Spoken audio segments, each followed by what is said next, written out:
குட்டி சிட்டுக்குருவி ஒண்ணு தன்னோட அம்மா, அப்பா கூட மரத்துல வாழ்ந்துட்டு இருந்துச்சு. அவங்க வாழ்ந்துட்டு இருந்த இடத்துக்கு பக்கத்துல ஒரு காக்கா கூட்டமும் வாழ்ந்துச்சு. குட்டி சிட்டுக்குருவி காக்கா கூட ஃப்ரெண்ட் ஆச்சு. காக்கா கூட்டத்து கூட போய் விளையாடுறது, வெளியில சுத்துறதுன்னு இருந்துச்சு. அம்மா, அப்பா சிட்டுக்குருவிக்கு இந்த விஷயம் தெரிஞ்சு, நம்மளோட குணம் இல்லாத வேற ஒரு கூட்டத்து கூட சேராத, அது ஆபத்துன்னு சொல்லி எச்சரிச்சாங்க.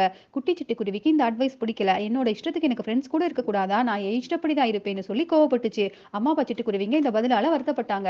ஒரு நாள் காக்கா சிட்டுக்குருவி கிட்ட, நாங்க வெளியில ஊர் சுத்த போறோம். நீயும் வாயேன்னு கூப்பிட்டுச்சு. குட்டி சிட்டுக்குருவியும் அம்மா, அப்பா கிட்ட கூட சொல்லாம காக்கா கூட்டத்துக்கு கூட கிளம்புச்சு. போற வழியில விவசாய நிலத்துல இருந்த பயிர்கள பார்த்த காக்கா கூட்டமும் சிட்டுக்குருவியும் அங்க போய் பயிர்கள சாப்பிட்டாங்க. குட்டி சிட்டுக்குருவிக்கு காக்கா கூட்டம் பயிர்கள சேதப்படுத்தி சாப்பிடுறது தப்புன்னு தோணுச்சு. ஆனா அதனால ஒண்ணும் சொல்ல முடியல. அப்ப அங்க வந்த விவசாயி கம்ப எடுத்து காக்கா கூட்டத்தையும் சிட்டுக்குருவியும் அடிச்சு விரட்டினாரு. சிட்டுக்குருவிக்கும் கம்பால அடி விழுந்துச்சு. காக்கா கூட்டம் சிட்டுக்குருவிக்கு என்ன ஆச்சுன்னு கூட பார்க்காம அங்கிருந்து ஓடிட்டாங்க. அப்பதான் குட்டி சிட்டுக்குருவிக்கு அம்மா, அப்பா சொன்னதோட அர்த்தம் புரிஞ்சுச்சு. வீட்டுக்கு திரும்பி போன குட்டி சிட்டுக்குருவி, நீ தவறான நண்பர்கள் கூட சேர மாட்டேன்னு சொல்லி மன்னிப்பு கேட்டுச்சு.